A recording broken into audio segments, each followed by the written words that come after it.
안녕하세요, 이민아입니다. 매년 10월이면 울산엔 처용 문화제가 열립니다. 처용은 신라시대를 배경으로 하는데요. 왜 울산에 처용 문화제가 열리는 걸까요?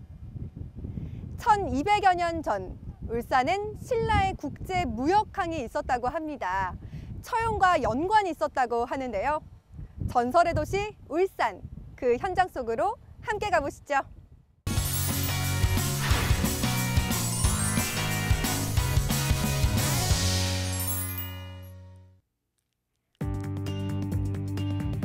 바다에서 바라보면 오른쪽엔 태화강 하류와 울산항이 있고요. 왼쪽으로 고개를 돌리면 울산 신항이 보입니다. 바로 외환강 하류죠. 제가 지금 나와 있는 이곳은요, 울산 신항입니다. 지금 개발이 한창 중에 있는데요.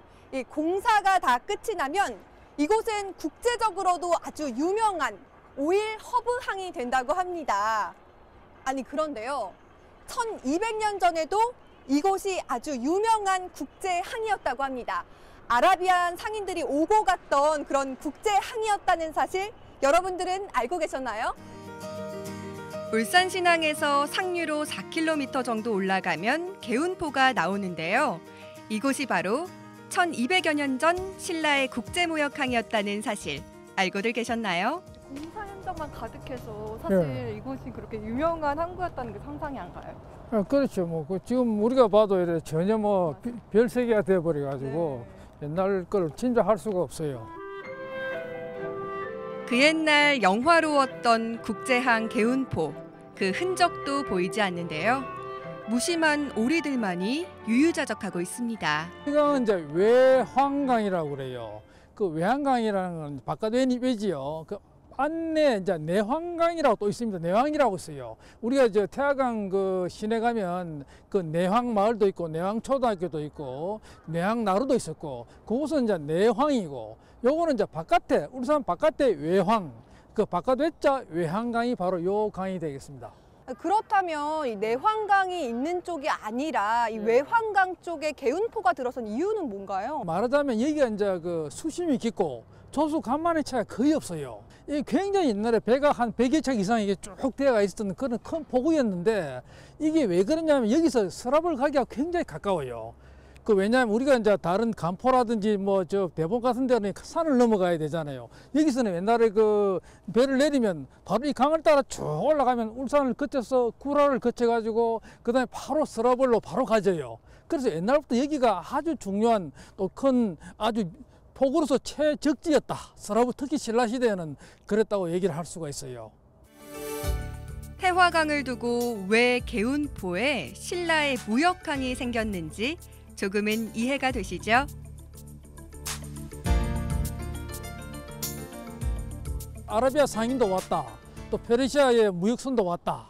그 다음에 중국에서 당연히 왔고 그리고 온갖 그 신라에 필요한 귀한 물자재들이 전부 다 이곳을 거쳐가지고 울산을 거쳐서 경주로 서랍으로 들어갔다는 거죠. 그렇게나 대단했던 개운포인데 지금 이곳에서는요, 그 흔적을 전혀 찾아볼 수가 없네요. 그런데 흔적이 있어요. 그게 뭐냐, 이건 처용함. 그 현장이 바로 그 처용함이 바로 저 밑에 있죠.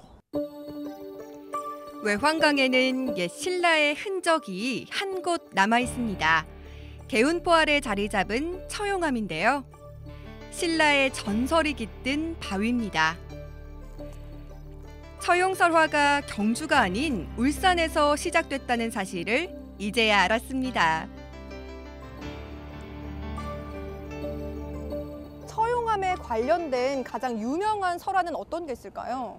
가장 대표적인 거는 이제 그 신라 흥강왕이 이제 신광 5년에 여기 이제 그 순유로 왔어요. 여기 이제 이렇게 돌아보려. 왜냐하면 이게 아까 여기 보면 굉장히 중요한 성이 많거든요. 순기지가 많아요. 그래서 신라 와가지고 여기서 돌아보는데 바로 이 물에서 이제 동해 용이 나타나가지고 자기 7 아들을 데리고 나타나서 그래서 왕에게 이제 이렇게 서로 대화를 한 거죠. 그래서 왕을 도와주겠다니까 왕이 어떻게, 그러니까 자기 아들 하나를 데리고 가서 이제 서라벌을 데리고 가겠다고 그래가지고 그 아들이 바로 처용입니다. 그래서 서라벌에 가서 이제 결혼을 시키고 그렇게 이제 설화가 시작이 된 거죠. 어쩐지 처용함을 보면요, 굉장히 신비한 느낌이 많이 드는데요. 이 처용 부적 또한 굉장히 유명하잖아요. 아, 그렇죠. 처용을 이제 그 옛날에 나래라든지 우리가 그 옛날 궁중에서 고려나 뭐 조선 때 항상 연말에 그 귀신을 쫓는 나래의식에는 그 처용물을 치고 처용의 얼굴을 붙이고 또 우리가 또 귀신을 붙여서 나쁜 것을 던지는 그걸 재웅이라고 그래요. 재웅설. 뭐 그런 걸 이제 허수아비를 던지기도 하고 그건 다 처용하고 관련되는 건데 그게 이제 그 얘기를 하자면 그 처용이가 이제 나타난 처용이가 서라보로 들어가서 그 어느 날 놀다가 들어와 보니까 월명항이라고 나와요. 서라볼 월명항 거리에 들어와 보니까 자기 이래 부인이 이제 다른 남자와 자고 있더라. 그래서 거기서 자기가 그 죽이지 않고 자기가 그랬어요. 뭐 동경 발기달에 밤들이 논에다가 들어와 자려 보니 다리가 네 개구나. 둘은 내 것이며 둘은 네 것인가. 이제 뺏긴 것을 어찌하리요. 이렇게 노래를 부르며 춤을 추니까 그 역신이 굴복을 하고 가버렸어요. 그래서 그 역신이야말로 이제 앞으로 우리가 살아가는 데 있어 가지고 나쁜 것들이 다 처용에 굴복한다. 그래서 그 뒤에 쭉 처용의 얼굴을 그려붙이고 처용물을 치고 나래의식을 하게 된 것이 바로 그런 뭐 계기가 그런 동기가 된 거죠. 개운포를 드나든 수많은 외국인 중 한 명으로 추정되는 처용. 외환강은 신라의 전설을 품고 내일을 준비하고 있습니다.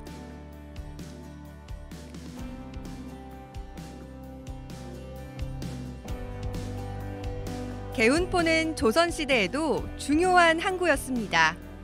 경상좌도 수군 총사령부가 있던 자리, 바로 개운포 성입니다.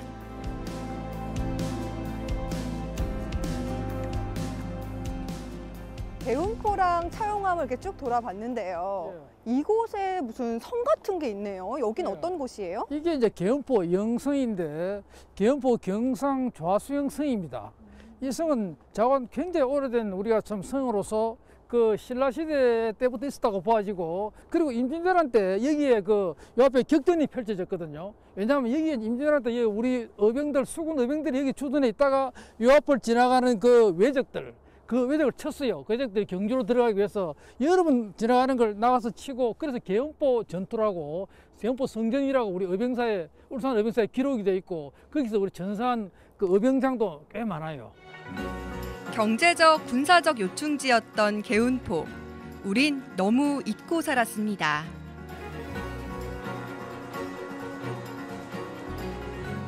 향토 사학자로서 우리 이영훈 선생님 보시면서 느끼신 게 참 많으셨을 것 같아요. 그렇죠. 이 부분 늘 가슴이 아프죠. 지금 여기 울산이 기념물로 되어 있지만 이걸 빨리 사적으로 지정을 해야 돼요. 그래가지고 국가적으로 관리를 할 수 있도록 해주는 게 참 중요한데 그보다 먼저 우리 울산 시민들이 관심을 가지고 자주 찾아와주고 이래서 이제 보고 좀 이래 얘기를 해주고 도움을 해주면 너무 좋겠어요. 그게 참 아쉬운 점이고 그러면 진짜 이곳은 우리가 사직이 될 수 있다고 저는 믿습니다. 소량이 가득한 숲속을 지나 또 다른 신라의 전설을 찾아 나섰습니다. 바로 신라를 지키고자 했던 뜨거운 마음. 신라 여인의 나라 사랑이 오롯이 새겨진 곳인데요. 신라 문무대왕비 산골터로 전해져 오는 대왕암의 전설입니다. 선생님, 이 대왕암 공원에도 숨겨진 전설이 있다면서요? 아, 많지요. 지금 이 한마디로 대왕암 공원은 뭐 역사와 또 자연과 그리고 이제 이 전설이 숨어가 있어요. 그래서 지금 여기 보시면 저기 대왕암이거든요. 섬이 있잖아요, 그죠? 그래서 그 대왕암은 사실은 문무왕의 왕비가 그 이제 죽고 별세하고 난 다음에 화장을 했잖아요. 그래 자기를 여기에 뿌려달라 그래가지고 저 앞에 가면 용추수로라고 있어요. 저기 이제 뼈를 뿌리고 난 다음에 그 왕비는 이제 용이 되어서 저기 숨어 있다. 그래서 지금도 용이 되어서 오가고 살아 있다는 거죠. 그렇다면 왜 대왕암 공원에 왕비가 묻혀 있는 거예요? 그렇죠. 이제 그 부부가 이제 그 문무왕 이제 왕은 이제 저에 이제 간포 대본이라는데 그 봉길의 그 능이 있잖아요. 거기에 이제 그 묻혀 있고 그 다음에 그 부인 왕비는 이제 여기 와서 이쪽에 남쪽에 일본이 들어오는 바로 길목에 여기 대왕암 앞에 용추수로에 지금 잠겨 있어요. 그래서 여기서 국가를 지키고 신라를 지키겠다는 그런 뜻이 담겨 있는 겁니다. 왜구가 쳐들어오는 길목에 위치한 대왕암. 기암절벽의 멋진 풍광에서 문무대왕비의 기계가 느껴지는데요. 드넓은 동해 바다를 내려다보며 신라를 지키고자 했던 신라인의 마음이 보이는 듯합니다.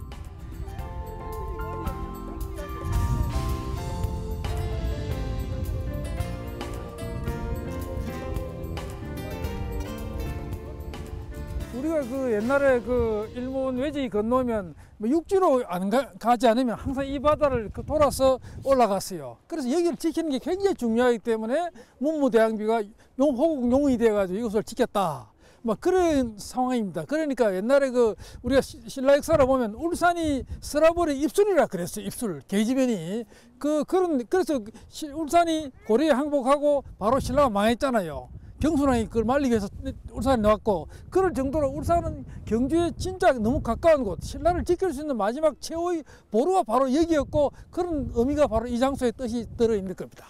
네, 오늘 향토사학자 이양훈 선생님과 함께 울산 곳곳에 숨어있는 전설과 설화를 들으면서 울산이 이렇게 숨겨있는 전설이 많은 곳이었구나 이렇게 새롭게 깨달았습니다. 울산이 단순히 공업도시로만 치부하기엔 참 아쉽다는 생각이 많이 들었는데요. 울산의 전설 그리고 울산의 역사에 대해서 계속해서 관심을 갖는다면 그건 바로 울산의 힘이 되지 않을까 싶습니다.